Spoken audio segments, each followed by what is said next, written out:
So it looks like in my recommended there's a lot of flat earth stuff. So let's go search earth proof. Okay, so let's watch this guy.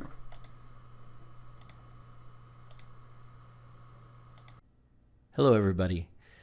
I call this video the simplest, irrefutable flat earth proof. Technically, this is actually very easily to disprove because we already found out that the earth is in fact a sphere. Well, not very sphere, but like close enough to a sphere.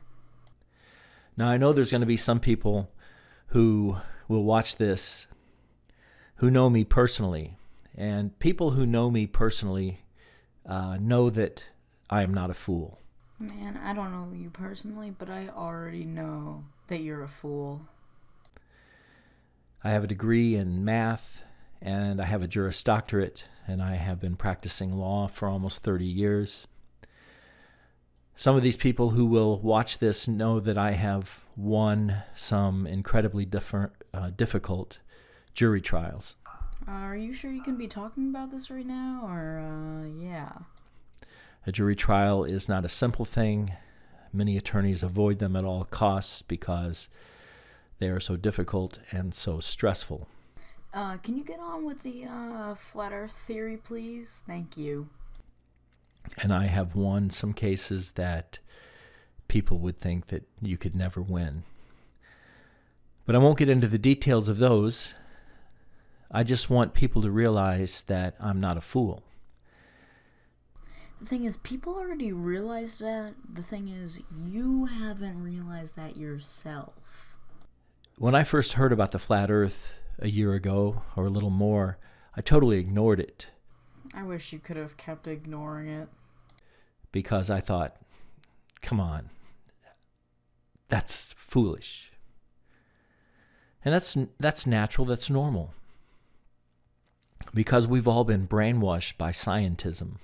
Any proof that we've been brainwashed by scientism? Because I'm pretty sure that we have people in space on the International Space Station, and that is live feed from everywhere. So I'm pretty sure we can just see that it's a globe.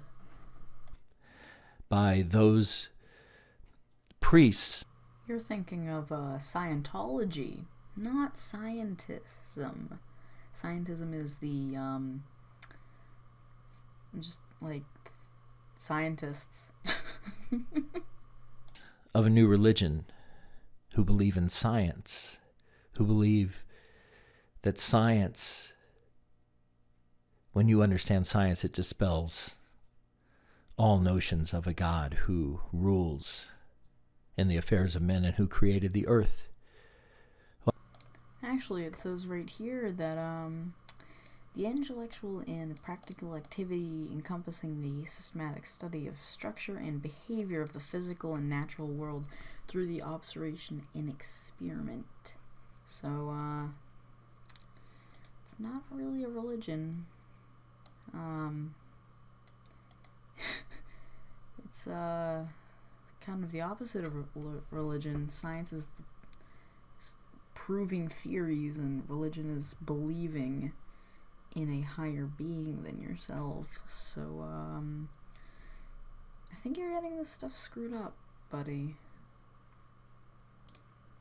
I would tell you, before I met the Lord, the true God of the universe, over 40 years ago, when I was a math major in college. Did you speak back to him, though? That is the question. Because you were basically praying because, it was like a one-way thing. You were saying it to the God of the universe, not him talking back to you. So you were kind of praying.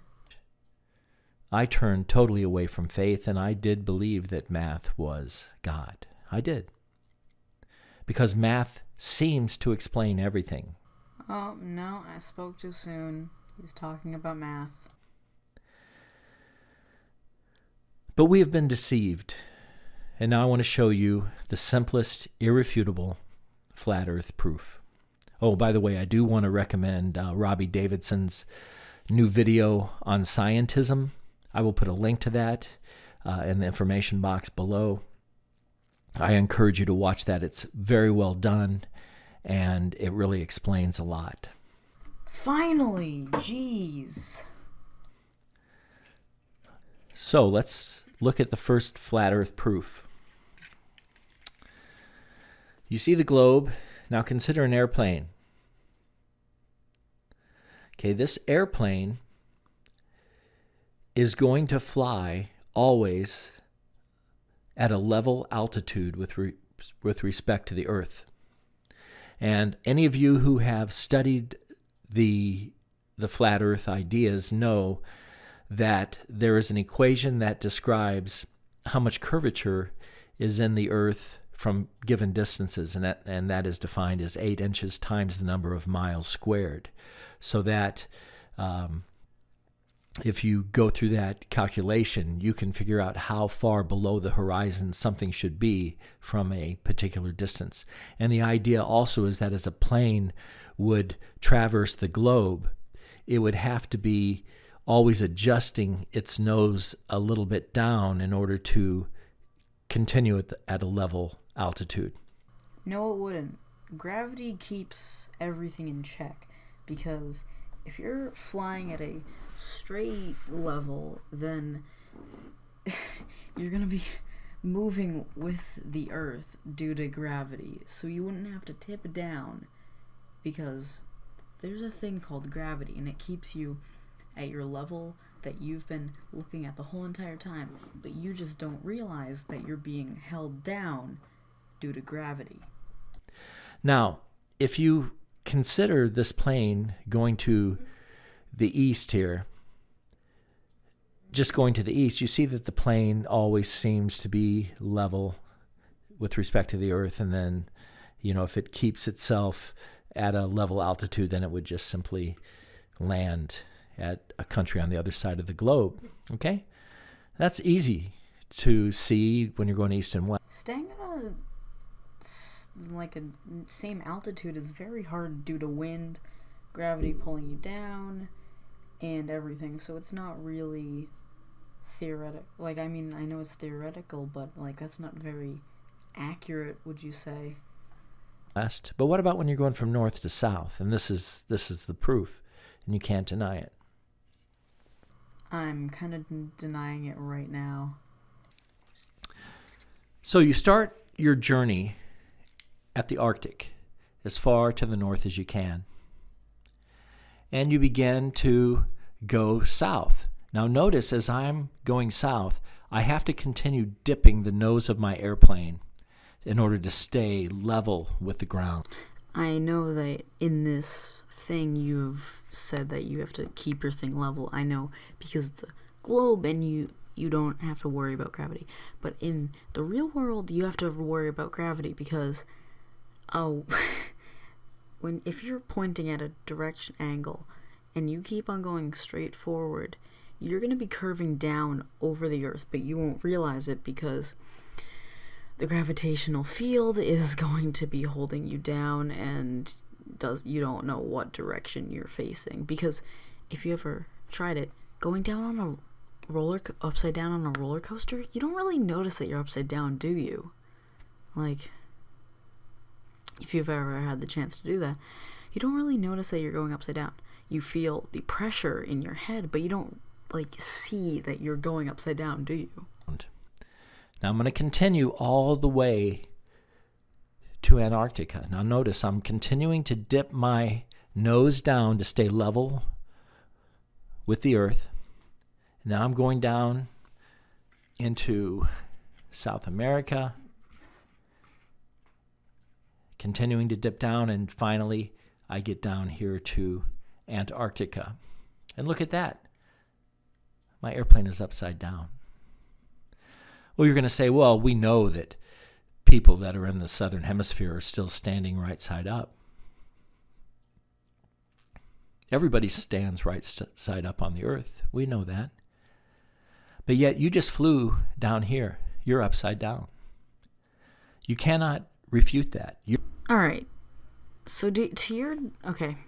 North, south, east, and west is not, north is not up, and south is not down. Up and down is your position on the gravitational field. Down is the core of our Earth. Up is going into the atmosphere and into the solar system or whatever, into space. So basically, whatever down is always pointing towards the center of the Earth. So no matter what, you are always going to be standing up. No matter what. Because up is always to the stars, and down is always into the ground. It's always into the ground. That is why. And obviously, like, you know, solar eclipses, like, you see a curvature on the moon and everything. So that is why the Earth is not flat. Your airplane is upside down and your head is facing down. It has to be true because you have had to adjust your nose by a full 180 degrees so that I've already explained, you don't. Now you are absolutely upside down. You can't deny that proof. That's the simplest, irrefutable flat earth proof.